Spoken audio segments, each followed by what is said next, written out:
Hello, and welcome to our panel discussion today on connected and autonomous vehicles as part of London Tech Week.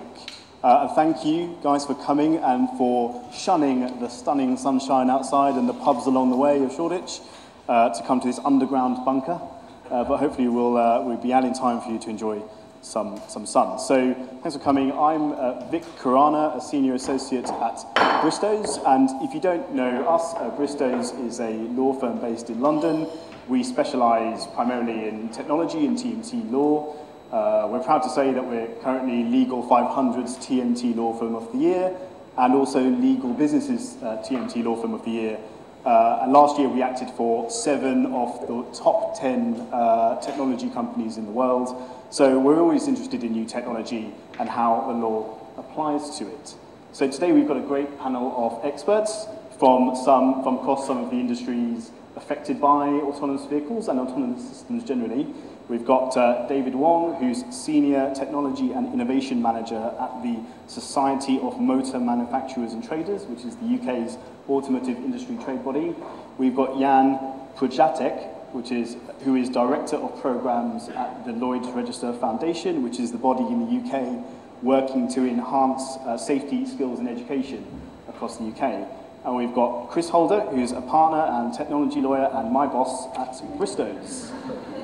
So before I turn over to the panel, I just wanted to set the scene for the discussion that's going to take place and the autonomous vehicles industry more generally, and especially for those of you who are getting up to speed with it.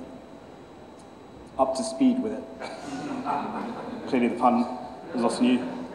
There are more of those.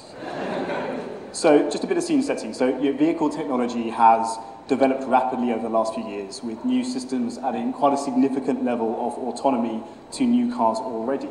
So think about things like adaptive cruise control, Tesla's autopilot, and probably any new car you buy on the market today is probably going to be Wi-Fi enabled.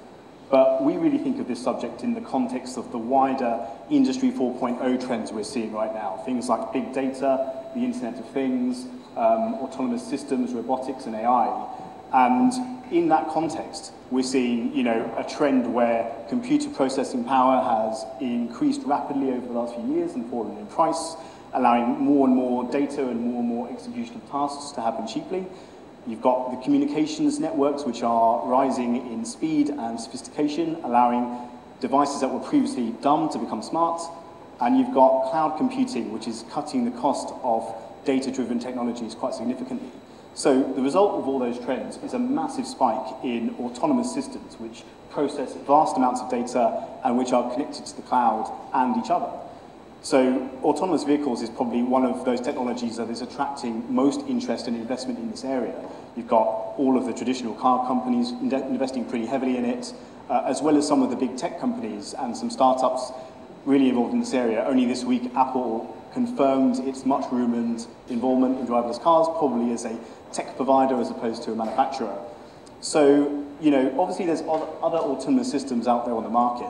And I think why we chose driverless cars to talk about, and probably why you're here today, is a couple of main reasons. You've got the highly transformational effect it may have on all of our lives, how you get to work, how you commute, how you get around, what our cities even look like, as well as a lot of the uncertainty in this area. You've got massive potential disruption to existing businesses. You've got potential transformational change. As a lawyer, the legal and regulatory issues when you take a human out of the driving seat are really complex and myriad. So just before I turn over to the panel, I just wanted to rattle off a few statistics that I've come across recently, which I think exemplifies why we think this might have a big impact on all of us. So the first one is that currently 90% of all road traffic accidents are caused by human error. The second stat is, in the testing of driverless cars to date, 94% of all accidents that those cars have got involved with, again, have been caused by human driver error, not the autonomous car itself. And a couple of financials. By the mid-2020s, a lot of economists are predicting that autonomous vehicles will comprise about 25% of the whole industry. That's worth about $80 billion.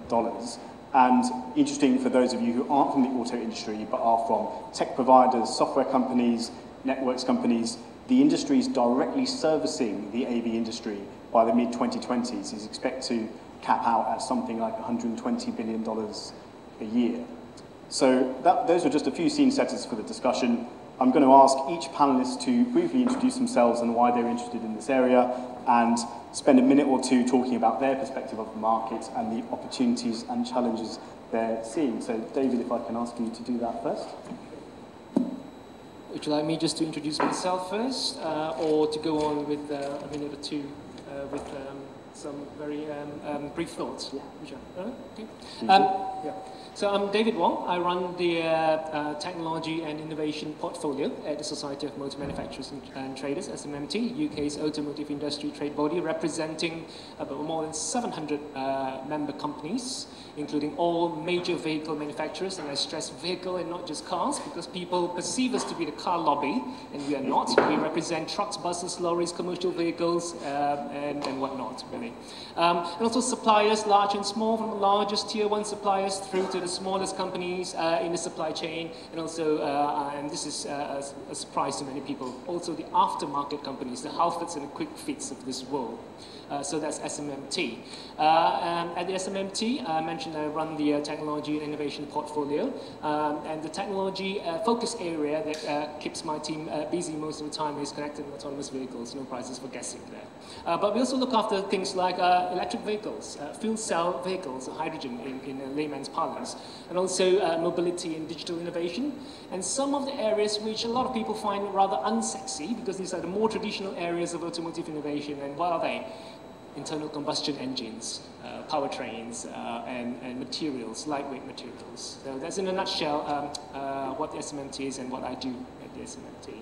Do you want me to go on with yeah, spend a minute talking about your view. Yeah. Yes, so I thought what I'm going to do is actually to bust a few myths regarding connected and autonomous vehicles. Because obviously you have read a lot of things out there in the press, a lot of conversations, you've been to a lot of events, and really there's a lot of hype about connected and autonomous vehicles. So I thought the first thing I'm going to do is just take you through 5 misconceptions or 5 myths of autonomous vehicles, and try to do justice in busting these myths. And the first one is that a lot of people think that autonomous vehicles, I'm not saying connected, I'm saying autonomous vehicles, are already available and they're already on our roads. Or if not on our roads, then they are available for purchase very, very soon. And that's a myth, because we are actually nowhere near seeing an autonomous vehicle on the road. Why I say that? Because a lot of the things you see today on the road, there are driver assistance systems and, at best, conditional automation. And we wouldn't consider this, at least not from the industry's perspective, we wouldn't consider these autonomous. Autonomous is what we would call in SAE's terms level 4 and level 5, when the driver is out of the loop, i.e. when the driver is no longer in control and is not expected to take back control even when there's a systems failure.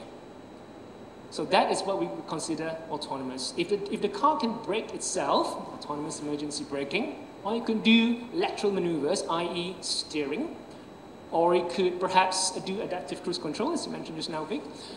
That's not autonomous. That's driver assistance systems. That's automation, but not autonomous. So there isn't a single autonomous vehicle out there at the moment that you can purchase, but they're being tested nonetheless. Perhaps we'll come to sort of expectations later and when we can see autonomous vehicles on the road. But let's quickly go to myth number 2. People thinking that connected and autonomous vehicles are one and the same, because they usually mention the two in the same breath or in the same sentence, connected and autonomous vehicles. But actually, they're not necessarily the same. Connectivity is one thing and autonomy is another. And they don't necessarily need to coexist. However, they are complementary. So a lot of vehicle manufacturers will develop their autonomous systems independent of connectivity, because they cannot always rely on that being a signal. The car may travel into areas at the moment where these are not spots. You don't get a signal, not even an emergency signal for that matter. So they will have to develop autonomous systems that are self-sufficient and can exist without communications. However, they are complementary, because a connected vehicle or rather the connected functionality is very, very complementary to autonomy, particularly when we come to safety critical applications. Think, for example, out of the line of sight events, line intersections, where some sort of connectivity will enable the car to know there's another car coming there, so perhaps either should apply the brakes. So that's myth number 2. Myth number 3 is that, this is quite popular really among the tech community, and this is no criticism of them, but just to put things straight. It's always been said that a connected car is smartphone on wheels. Is that a very popular sentence, isn't it? I can understand where people are coming from when they say a car is a smartphone on wheels. I'd say that that's not actually true. You could just about get away with saying a car is computer on wheels, but definitely not smartphone on wheels, because a connected car, is a far more sophisticated animal than a smartphone. You lose your smartphone is being hacked, your OS is being hacked for whatever reasons, or from whichever hacking source, you probably feel quite bad, quite distressed about it, but no one is going to lose their lives. But if a car is being hacked or a system's compromised, somebody could well lose their lives. And myth number 4 is that all data from the vehicle are one and the same. Because there's a lot of talk out there saying that, wow, data is the new oil, and the car really is more or less the pipe that carries the oil. So give us all the data, it's all the same, and there should be a free-for-all in the spirit of open data. That's not quite true. We published a position paper on behalf of the UK automotive industry back in February, setting out 3 different categories of data. And it's just to put things straight. What types of data can you get from the vehicle? The most common type is actually personal data. And of course, I suppose in regulatory parlance, this would be something that will come under the GDPR from May next year. But there are 2 other types of data that, if you sufficiently anonymize them, then they're not personal. And one is essentially the data that vehicle manufacturers will be very happy to share with traffic management authorities for the greater good. But the second type of data, the other type of data, is IP-rich data that manufacturers have, and the suppliers have actually invested.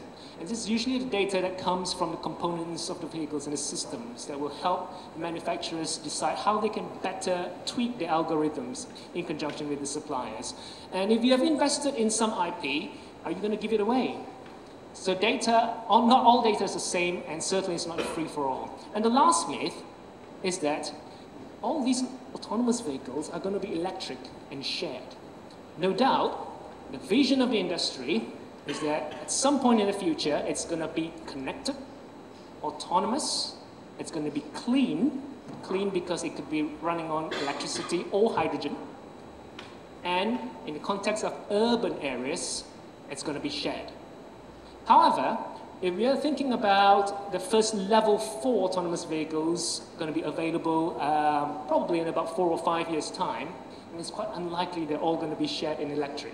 We'll still see a mix of powertrains. There will still be autonomous vehicles, level 4 vehicles running on petrol, diesel, hybrid, plug-in hybrid, and electric.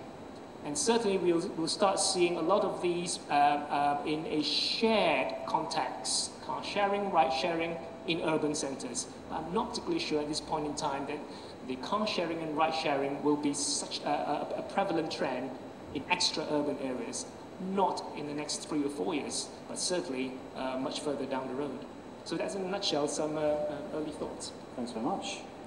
And Jan, just a minute on what you and the Lloyd's Register Foundation are doing in the context of autonomous systems maybe more broadly, as opposed to just driverless cars, and your view of that market and the current challenges you're seeing. Great. Well, 90% of the world's trade goes by ship, by sea, today. There are 2.2 million miles of pipelines that carry oil and gas and water. Just to put that in context, that's enough. If you lined all that pipeline up, it would go around the Earth about 23 times.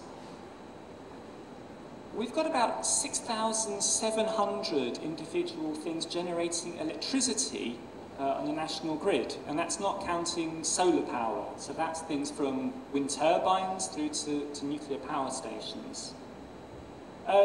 In 2016, there was a statistic that there were 416,000 people, 65 years and over, that were in care homes. Okay? And I'll come back to why I've said those in a moment, because they may seem a bit random in the context of autonomous cars. My name is Jan Shadapek, and I'm from the Lloyd's Register Foundation. The Lloyd's Register Foundation is a UK charity, and we have a charitable mission which is about enhancing safety for the public, for the community, mainly about infrastructure, and secondly, it's about advancing skills and education. And for us, we look at a number of areas that are emerging technologies. And of course, autonomous systems in its broadest context is something that's really important to us. I wanted to now sort of link back to those statistics that I started with, because 90% of the world shipping is, world trade is with ships. And ships are an area that's fast advancing to become an autonomous set of vessels. So there are many companies that are already looking at trialling autonomy on the high seas. If you look at pipelines, and it's just one example of infrastructure, well, this infrastructure has to be inspected. It has to be controlled, and it needs somebody to take decisions on whether these infrastructures can continue to be used, whether they need to be repaired. And that's a big job, and autonomy is being looked upon as inspecting that and making those decisions. 6,700 generating things that are in the national grid. Well, you can't have one person balancing 6,700 items for demand and supply. That's increasingly being looked at by autonomous systems. And as we start to bring energy storage into the mix and various other technologies, that's an autonomous system making decisions based on what it senses. And the last example I gave was about people. Healthcare is another area where robotics and autonomous systems are becoming really, really important. And it's an area that development is taking place. So I think what I want to say, one of the first things there I want to tie up, is that autonomy, yes, cars, autonomous vehicles, are one strand of a very, very complex set of applications and industries that are looking at this technology. I'm from the foundation, and one of the things we do is we bring together experts to help us to understand what the state of play is in a technology, the strengths, the threats and opportunities to safety, because that's what we're about. One that we issued, published last October, was this one, which is Autonomous and Robotic Systems Foresight Review. And Chris here happened to be one of the people that was on that panel. This can be downloaded from our website, but it has a number of recommendations to us and to society. And the first one, it talks about data, about the openness and sharing, the curation and the privacy of data. This all needs to be looked at in the context of autonomous and robotic systems. There's also something about assuring these systems and certifying them, about the regulations. And this can become more and more complicated. So if you imagine, you can certify and assure something that comes out of the box. If that is learning, then at the moment, any regulation certification it has is no longer applicable the moment it starts learning. So how are we going to deal with that sort of issue? Another area was around cybersecurity and resilience. Effectively, what we're looking there is about systems. So cybersecurity is something I think most people in here have some idea about. It becomes even more important if these things are carrying people, looking after people, or could cause huge environmental or physical damage, things that may be leaking. And those systems need to be good. You have to have confidence in them. You have to make sure that the software is going to work and function and not fail. And finally, the recommendation there was around public trust, understanding and skills. Now, you can develop autonomous technology, you can develop it, we can make it. It doesn't mean that we use it. And a large part of whether it's used or not goes down to whether people will trust it, and also how people will react to it. You can imagine the scene where somebody's walking on the pavement and they see an obstruction and they maybe walk into the road thinking that the autonomous car will stop for them. That's not necessarily the right way to think, but it's how the human factors can come and have a very important area in this. Will people trust these vehicles? Finally, skills. Many of you here are skilled at looking at programming, at the fintech type of areas, but there are many more needed before these technologies can be applied as broadly as most people believe they will be. Thank you. Chris, I'm sure you have a view. Well, it's all very simple. Everything is going to change. So from that perspective, from a lawyer's perspective, from my perspective as a commercial IT lawyer, this new technology will change the way we live our lives, because our relationship with machines will completely change. And by that I mean, it's not just us telling the machine what to do, inputting data via a keyboard, outspurt some data, and off we go and make decisions. What's happening with this new technology? And with this new technology, I'm talking about Industry 4.0, I'm talking about cyber-physical systems, the Internet of Things, big data, data analytics, 3D printing, robotics, artificial intelligence. All of this new technology will create machines talking to other machines, making decisions about the way that we live our lives. Those machines will either be, in the case of cars, telling us, driving us down a road, turning left, turning right, stopping, changing lane. Machines will enter into contracts on our behalf. Machines can cause harm without human beings being part of the equation. Machines will look after us without human beings being part of the equation. And if we think about that, that changes the way our legal society works. At the moment, a machine can't enter into a contract on our behalf. At the moment, a machine can't be guilty of murder. At the moment, a machine can't be taxed. At the moment, a machine is not necessarily the owner of any intellectual property that it may or may not develop. And that's just a few examples. So from a lawyer's perspective, an IT lawyer's perspective, been around for a few years, you started off life at IBM with green screens. What's going to happen in the next 10, 15, 20 years is fundamentally going to change the way we live our lives and the contract that we have with society. And law will play a part, and depending on your view of whether there should be one overarching robot law, or whether, which is more likely to be the case, each individual strand of robotic and technology development, in this situation, connected and autonomous vehicles, law will develop and adapt by application, in my view.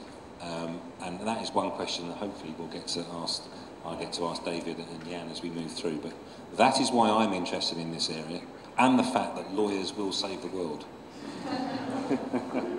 Thanks for that, Chris. I mean, I'm really keen to get on to some of the key challenges that some of you guys have already alluded to there and go into a bit more detail. But I think just before we do that, I'd just really like to get your view on what are the kind of key opportunities for the UK in particular about driverless cars and autonomous systems. I mean, there are trials of driverless cars right now in Greenwich and Milton Keynes and Bristol.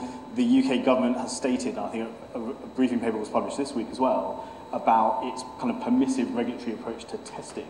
There's a code of practice which means that you and I can go out and test a driverless car without necessarily getting putting up a bond or having a prior certification. They're quite keen to foster this environment where it's quite permissive. I don't know, David, what views are you seeing in the UK markets about the regulatory approach? First things first. I thought permissive was an interesting word. We certainly, feel free to challenge that. No, I agree with that, and I know where you're coming from, and I understand why you use that word. But the term that we'd rather use in the industry, which is not different from, in terms of meaning, not different from the word that you chose, was light touch approach to regulation. And the industry welcomes the UK government's light touch approach to regulation, not to regulate where it's not necessary to regulate. For example, testing. A code of practice was deemed sufficient, which is good, and that gave us a bit of a head start for about 2 to 3 years, because the code of practice was published in the summer of 2015. We're in the summer of 2017 now, and the Centre for Connected and Autonomous Vehicles are in the process of updating the code of practice even as we speak. So that's very much welcome. So in terms of opportunities, really, when we talk about connected and autonomous vehicles, you can only do one of three things, or a combination of these 3 things. You could actually develop them in the UK, do the R&D and develop these systems, or you could test them and validate them, or you could deploy them. So a lot of things that we do with regulation has to do with testing and deployment. It's very little to do with development. And to be fair, at the moment, a lot of vehicle manufacturers are developing the technologies either in their home countries, in their home markets, or in the Silicon Valley, or somewhere in Detroit, for very good reason, because that's where their suppliers are. So if you look at the German manufacturers, obviously they're developing it, let's say, for example, either in Munich or Stuttgart, because the suppliers are there. And it's really an agglomeration of the supply chain there, even for these systems. Again, the same reason for Silicon Valley being the leading place to develop these. Our challenge, the challenge for UK Auto and the UK government, is to attract vehicle manufacturers and technology developers to really do development here in the UK. And for that to be possible, we have to give them a really compelling reason why they need to do development here in the UK. And at the moment, the UK government is writing a strategy to set out UK strengths, core competencies, and as well as unique selling propositions, with a view of attracting some of the development work to be done in the UK. Now, the second area is obviously testing, and some of you may have observed that the government announced a £55 million competition for a UK test-bed facility here, to be set up here in the UK. It's mainly capital expenditure for testing facilities, and not so much on the virtual side, but really more on proving grounds and real-world testing.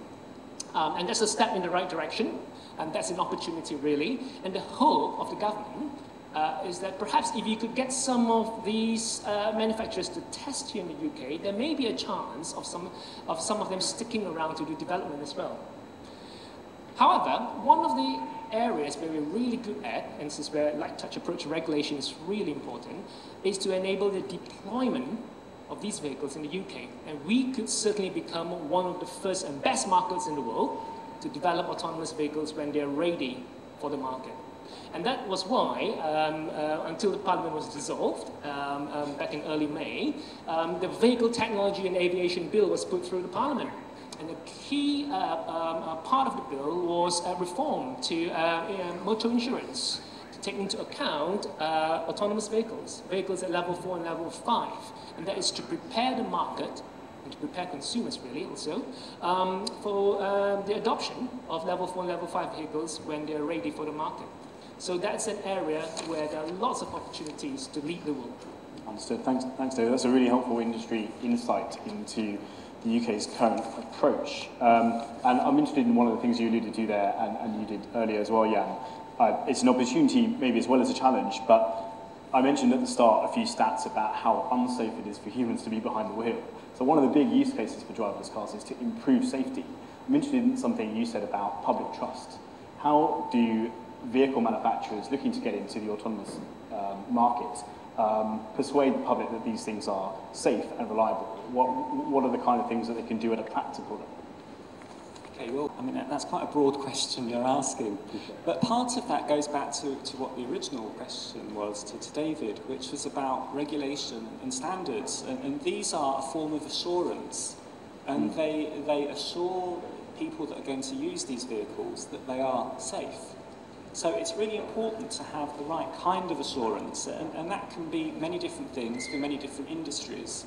And Chris mentioned there'll be different ones perhaps for different types of industries, and I completely agree with that. But it's really important that whatever the regulations are, that they are the same globally. Because the UK could go ahead and develop its own regulations, but if that car is not able to be used in other countries, then that causes some major, major problems. But linked into that, I mean, in order to carry out assurance, you need to understand an awful lot more than we do now. And when we have autonomous cars, or automation in general, there are so many things that are currently being developed that it's just not possible to assure. We don't have the understanding or the technology to be able to do that. And until we have that, and a way to be able to assure the safety of these systems, it's going to be really difficult for the public to start to accept them. And one other area which I think is really quite important is perception. Now, it's very easy to have a technology which is got great benefits and it's quite useful, but it just takes one or two things to go wrong, and for that to be shown in the media, for public trust to completely evaporate and disappear. And there's an example of GM foods. Now, you can have different views on GM foods, but the fact is that it was what was reported in the media that basically killed it in this country. So it's really important that there is the assurances there, and that there is, people can believe what is being said and proposed. That's really helpful. So, I mean, sorry, go on, David. Did you want to jump in? If I may quickly add, and I really agree with that point that Jan made, that regulation, particularly with regard to safety aspects, has to be done at the international level, because the view of the industry is that vehicle manufacturers would certainly prefer harmonization in terms of international legislation rather than a patchwork of national regulation, because that's really important, because you sell cars all over the world. And also, just to clarify, what I meant just now by light touch approach to regulation in the UK, and these are regulations that are perceived to be unnecessary, therefore it's appreciated that government may not necessarily need to introduce them. But what happens in Geneva, and these are safety-related regulations, because they're set under the purview of Geneva rather than UK, these UNEC regulations, they relate to the tweaking of these regulations. For example, currently, maybe some of you are aware of this, some of you not, it's not possible for the vehicle to maneuver itself laterally, i.e. the steering, lateral maneuvers, beyond 10 kilometers an hour. So that is what we are currently working towards changing in Geneva, to enable the autonomous vehicle to steer laterally more than 10 kilometers an hour. Otherwise, how are you going to do lateral maneuvers? How are you going to overtake? So there's an existing piece of legislation out of date that we need to tweak at the Geneva level, and hopefully will apply internationally. Yeah, it's very interesting what both of you have been saying about standardisation and harmonisation. One of the things that's really coming through to me from meeting with the guys who work in the field is that safety standards, there has to be one. There has to be one safety standard for this technology in order for the technology to take off, which begs the question, when there are lots of manufacturers doing different tests, whether data sets which will literally drive these things, whether the data sets are going to be made open or whether they're going to be closed off by manufacturer. So will Ford open its data sets to its competitors? And I know Google, and if there's anyone from Google in here, please do correct me if I'm wrong, when I say no, I think Google, when they're developing their car, and their view is that the data set that they're creating will be open for all, because they can see the benefits of enabling the technology to work through the use of one standardized, kite-marked AI driver, and not 6 or 7 different competing ones. What do you think?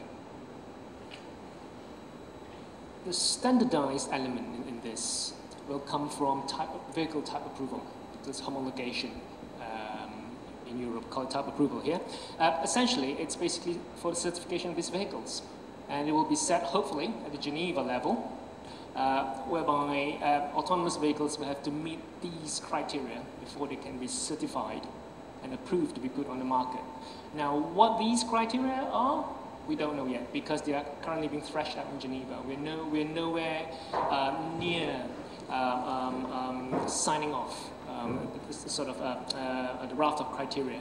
for type approval of AVs. One of the reasons for that is because it's very difficult when it comes to software, because software changes. It's a bit like a moving target, really. What is state of the art today, it's no longer state of the art tomorrow. So how can you actually type approve software?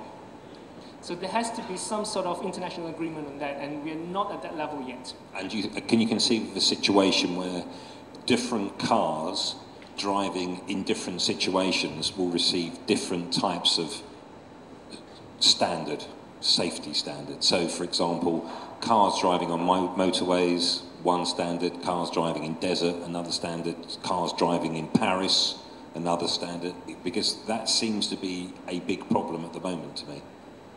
I'm not sure there'll be different standards, but there will be minimum. The bar will be set. There'll be a minimum height for the bar, because obviously cars will have to meet a certain standards to be legal, to be roadworthy and road legal. So that's one.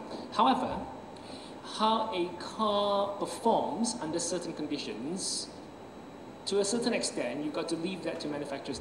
This may not necessarily relate to the safety aspects, and how a car maneuvers itself under certain conditions, you probably can't legislate for that, but you have to leave it to manufacturers, because that may be an aspect of competitive advantage, particularly if they've got superior algorithms, insofar as it doesn't compromise the safety of the vehicle users. And also, if you think about it in practical terms, logical and practical terms, would a manufacturer dare to put a car which they're not particularly sure of the safety credentials on the road, because that can easily drag the brand of the manufacturer through the mud should an accident happen, and it could also very easily kill off level 4, level 5 technology, because consumer confidence would absolutely be shattered. So it's unlikely the manufacturers will take such a gamble. And that is one of the reasons why I came back to the first myth just now, that autonomous vehicles are nowhere near production level in the next year or two.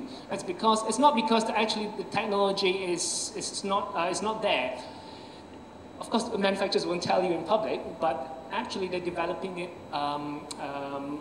in their R&D centers, and quite a lot of these prototypes are available, and you've heard of a lot of these testings going on, but they're not particularly sure that these are really ready for the road, because they're not going to take the gamble. Maybe you can say that's the risk-averse culture in automotive, because we're not going to put out a beta version and use drivers as guinea pigs to refine the algorithms. So the culture of automotive is that you've got to put out a full-fledged product. So what I take from that discussion is that there's a real need to design in, or regulate, or at least design in safety. But safer doesn't necessarily mean 100% safe. And I read something the other day that said, even in terms of the miles that they've done in testing, driverless cars are due to cause someone serious personal injury or possibly death. So we're not saying that it's foolproof to design in safety in that sense. So when something does go wrong and liability does arise, we've seen some of the regulators across the UK and the EU start to make a move in this area. We've seen the European Commission white paper on civil law rules for robotics, which focuses heavily on driverless cars. The UK's House of Commons Select Committee on Technology has come out with some principles and rules. Well, Chris, I'm interested in your view about liability rules and how, if at all, they would need to adapt or change to cover liability in the context of someone being harmed by an autonomous vehicle that's not easy to make a human responsible for. What an enormous question for a Thursday evening. You have 30 seconds. Yeah, thanks very much. From a common law perspective on negligence, what's the standard we're looking at? I mean, we've just been talking about this for the last 5 minutes. If there is a kite-marked EU standard of AI that cars use for driving around London, and a vehicle manufacturer puts a car on the road that isn't to that standard, you could pretty much say, hey, you're going to be liable because you put something on the road and you haven't. It's negligent, duty of care rules under common law in England and Wales, and you failed them. We've got enough product liability laws around for if the car turns up and explodes, then that's going to be a bit of an issue. But I come back to the standard point. what is the standard of safety for an autonomous vehicle driving around London? And I haven't got the faintest idea.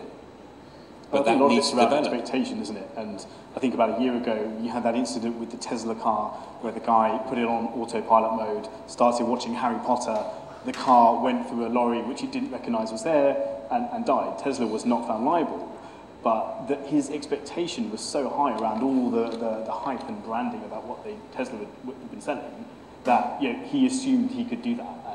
And a lot of it is about their own expectation and the industry. And what interests me are people like Volvo, as a manufacturer, saying if there's anything that happens to any of our autonomous vehicles, we are going to stand behind that and be liable for it. And all of a sudden you think, well, that's an interesting concept as a manufacturer. Then that will create a certain amount of comfort for all players. But really, when you're looking at the way the UK is developing this and the way the EU is developing this, lists of cars in the UK that may be authorised to drive on the roads, good idea. If you're not on that list, there is a potential problem. EU approach to one robot law, everything must reach a particular standard, there must be a robotics agency. That's going to help, potentially. It's not that dissimilar to what the UK is dealing with, from an example of recording cars. And then, of course, you've got the overlay of negligence, common law, private liability law in the UK. I mean, the whole insurance is going to be a big play. I mean, the aviation and technology bill that came through has effectively put forward a marker and saying insurance companies will insure cars, and they will insure cars provided that software is continually updated by the driver. I mean, I don't know about you guys, but these cars are so complicated these days, I can just about put petrol in. Don't ask me to perform the role of a systems integrator, let alone upgrade the software. That's surely something the manufacturer has to do. So there's a whole range of elements that needs to be addressed. I'm going to hand over to Jan because he knows more about it. In your view on the insurance side of things, in terms of, it's, as Chris says, that market is rising up to meet the challenge of protecting victims of harm caused by driverless vehicles. What challenges are there for the insurance market in doing that if it's hard for them to certify or understand the risk involved in autonomous systems?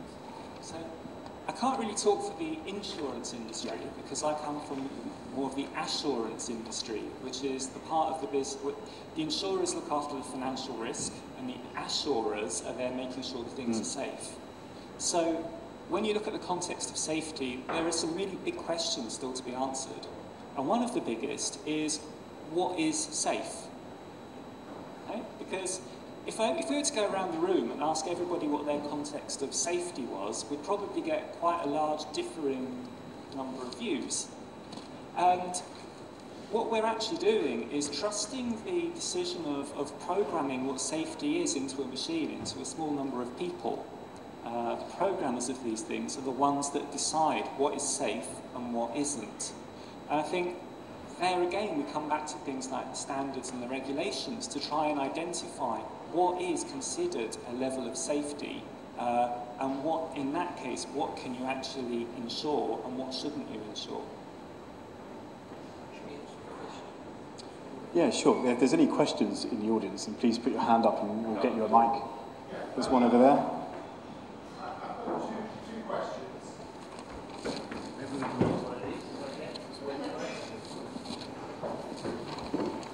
Two questions. First of all, most of the law in this country at the moment comes from the EU, but you keep making reference to Geneva. Geneva's not in the EU, so I'm a little bit confused who's making these laws in Geneva that are applying to the UK. That's the first question. And the second question, when we talk about driverless vehicles, autonomous vehicles, are we talking about vehicles that don't necessarily need people inside them? So, for example, an Amazon delivery truck or a pizza delivery vehicle, would they also be captured by the same conversation? If I could add, I brought you through 5 myths just now. If I could add the 6th myth, that was it. That a lot of misconceptions here that road traffic laws come under the purview of EU. The safety ones don't. What comes in terms of connected autonomous vehicles, what comes under the purview of EU? Data protection, for example. But certainly, from a safety aspect, it's international law that comes under UNECE. There are more treaties and conventions and those things. So, like, unilaterally signed up by countries as opposed to imposed. Including the Vienna Convention, which we did not ratify. So that's international. So not everything comes under EU.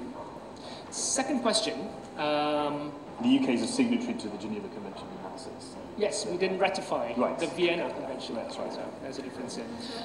So the second question was about whether these cars are driving around without human intervention. And this is where it's very important to know the levels of autonomy. I alluded to this earlier. Based on the SAE definition, there are 5 levels. Okay? We would consider autonomous vehicles to be level 4 and level 5. Level 4 will still have the steering in it. What it means is that outside its operational design domain, that's a technical term, in simple parlance, just use case. Outside its use case, you need to take back control and you need to drive it. However, even within its use case, if you wish, you can drive it. So there's a steering wheel. In other words, people can still own these cars if they wish to. An example, I mentioned this, so maybe we can talk about this in terms of timeline of market introduction. So Volvo, for example, has said very publicly they will bring level 4 vehicles with a steering wheel to the market in 2021. So that's an example. Level 5, which is the ultimate, are a bit like the Waymo cars, the Google cars, without a steering wheel. Essentially, it can function for end-to-end seamless journeys, end-to-end, and where people are just merely passengers. So the driver doesn't exist in level 5. And something I read recently, they said actually some of the biggest challenges come at not necessarily at level 5, but at 3 and 4, where they're highly autonomous, but would require some intervention from a driver. That response time where a driver takes control has historically in generating systems and vehicles been quite slow. So the idea of an autonomous vehicle handing over to a driver when it gets tricky is actually a bit scary and actually can be quite unsafe. Yeah, so it's a big challenge. Well, actually, the greatest challenge at the moment is level 3. Level 3 is not autonomous. It's called conditional automation, but the human being is technically responsible. So if you get into trouble, you are responsible and liable. Right? Why level 3 is such a slippery slope? Because level 3 is defined as the driver does not need to actively monitor the environment or perform the driving task. In other words, you can be reading a newspaper. However, if the system fails or the system cannot comprehend the environment and requires a hand back to the driver who's doing something else must be in a position to be able to take back control. Now that's a slightly slippery slope, because can a human being reorientate himself or herself within a few seconds to take back control? That's a key question. So some vehicle manufacturers have therefore come out in the open to say that it's too risky, we're skipping level 3, we're moving from 2 and straight to autonomous level 4. But some vehicle manufacturers have such great confidence because perhaps they're doing some really good R&D stuff behind the scenes that they say they're going to introduce level 3 vehicles nonetheless. That's really helpful. So I think we've got a few more minutes. I think we started 5 minutes late, so we'll go in for a few more minutes. I just want a few predictions from you guys about what your vision for autonomous vehicles is. Where is the biggest sort of use case? Where is it really going to transform and disrupt business or society? And also, what do you think, in sort of one word really, the biggest challenges for the industry? And Chris, why don't we start off with you? The biggest challenge for the industry, I think, will be public trust. The public being used to sitting in cars and machines making those decisions for them. The GM issue, the Daily Mail headline, we're all going to be blown out of the sky by Terminator, etc. It does play a huge part in the way the robotics community view how they need to present their case. And so legislation and public trust. Okay, if legislators over-legislate, then they can kill a very young industry, and the public need to trust the products that are coming through. Those would be my 2 challenges. Jan, just a word. From what you've heard from me so far, obviously one of them is public trust. And it's not only the driving public, but it's the public that are walking in the street. They need to have as much trust in these vehicles as the people that are driving them. Otherwise, these things just, it's not going to take off. Another area that I think is interesting is the concept that we're going to have these cars moving into urban environments, and they're going to be creating data, so you've got to understand where that data is going and what it's doing, and lots of issues around data, not just privacy, but how you share it and standards for it. But it's these urban cities are probably going to have to change in some ways in order to accommodate these autonomous cars. And that can be a massive thing that has to change in a number of ways. But all of it goes down to it's going to cost money and take a lot of political will and acceptance back to the public. So I think those are the two for me. Thank you. And David? Since 2 years ago, SMMT has mapped out a raft of challenges, and we put them into 4 baskets with very high-level headings in ascending level of difficulty and complexity.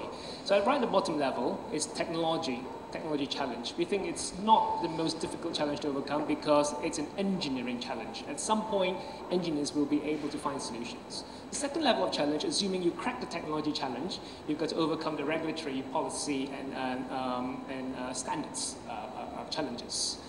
Because we always say that regulation, legislation play catch up to technology. To a certain extent, that's true. But hopefully with the insurance reform, we're taking a proactive step.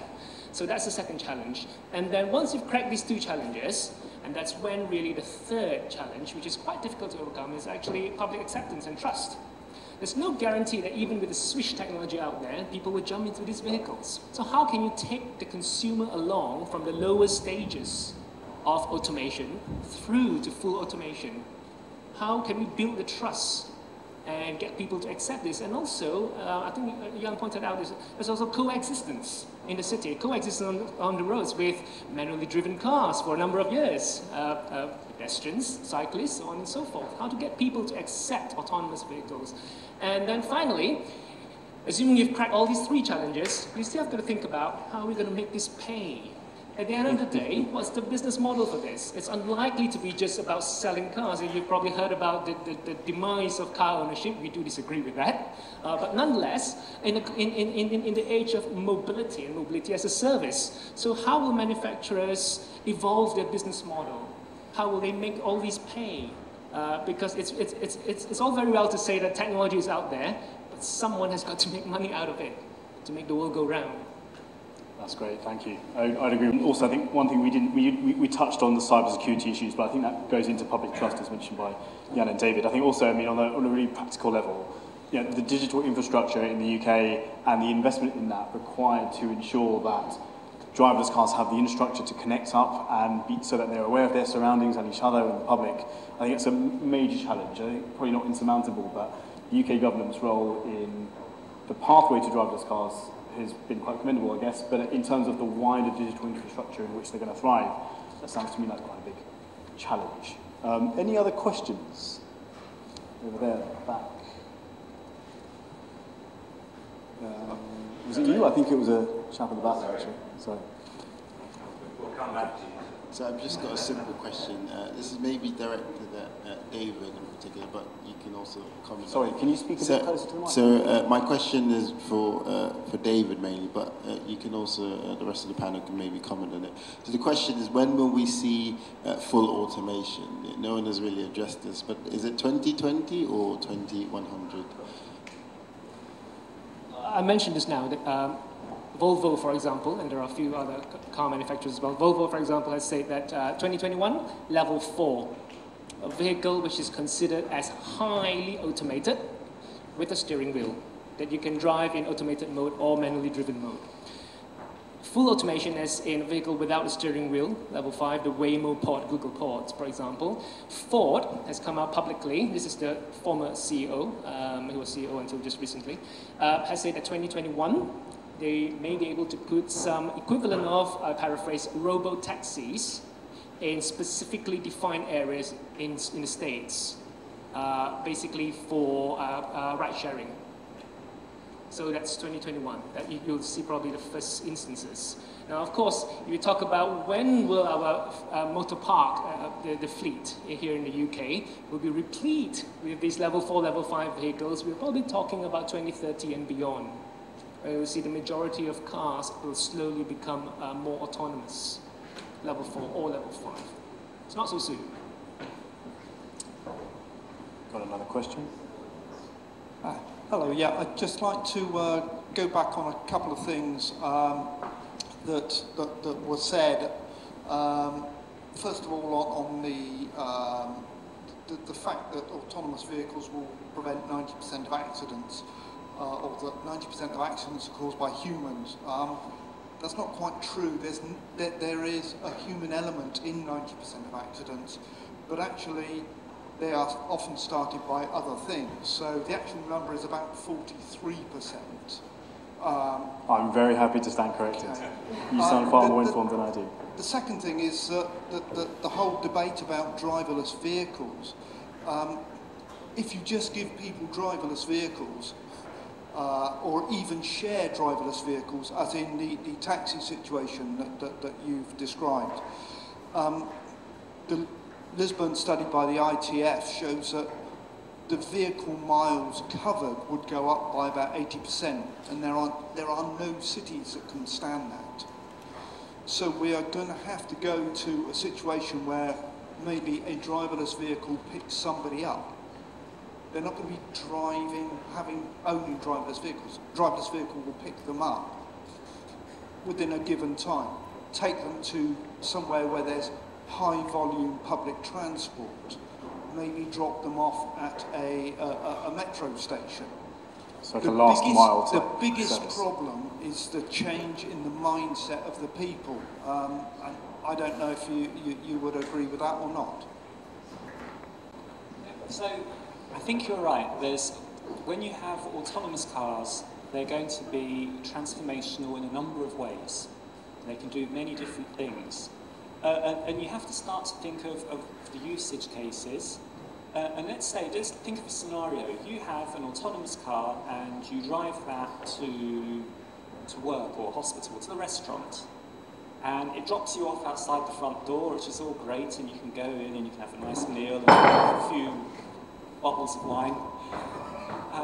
And then, but while you're in there having all this lovely meal, what's your car doing? Is it going to try and find a parking space? Is it just driving around because there are no parking spaces? And you could find that people start moving from public transport to their own personal transport, and you're right, the numbers of vehicles may go up, and what are they going to do? The roads are crowded. Are they going to cause a greater amount of road traffic? I don't think at the moment we know the answer. I think the study shows that they do have answers, but maybe not the ones that people want to hear. I do agree with this. The last thing that you said just now was essentially called intelligent mobility. What it means is that seamless movement of people and goods from A to B via different modes of transport. So perhaps the autonomous vehicle, the shared one in urban centers, for instance, is just basically one leg of the journey. You could start perhaps with a bike, the Santander, the Boris bikes, move on to a tube, and then a car, and a train, and maybe your last mile with a pod, an autonomous pod. So that's basically a multimodal, seamless journey. But the second thing I want to say is that currently, thanks to government funding, there are some projects looking at what is called demand responsive transport, DRT. And that's, for example, a small minibus that is obviously shared, driven autonomously, serving a local community. So in other words, you're taking a number of vehicles off the road by providing such a public service, albeit driven autonomously.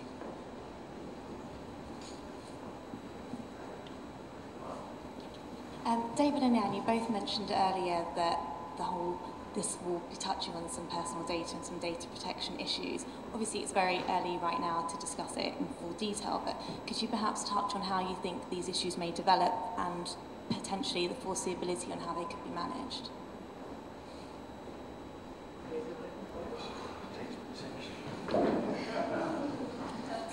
the people from Bristows are now giggling to themselves. Well, a huge amount of personal data will be obtained through the use of the vehicle. Undoubtedly, current laws will cover how that data is stored and how that data is used and how that data is transferred. So, to that extent, it's no different to how people collect data from the use of the mobile phone. I think the interesting thing about the data is actually what it's used for on an anonymous basis.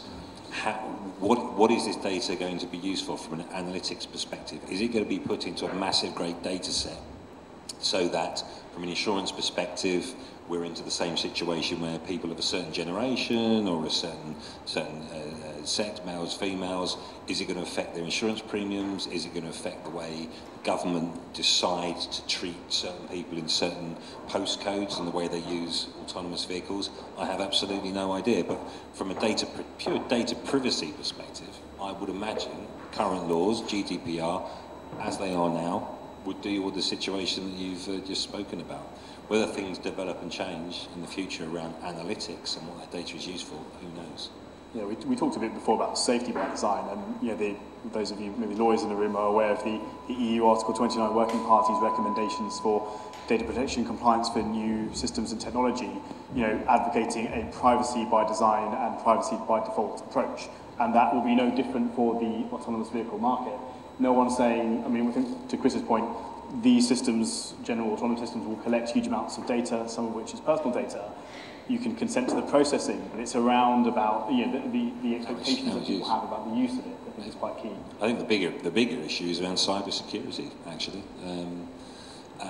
If there's anything that's going to bust public trust, it's a situation where you're driving along merrily and it veers off and deposits you in a hedge, and you get a ransomware issue when you're trying to get into your car and it's 500 bitcoins, otherwise you won't be able to start your Fiat Uno or whatever.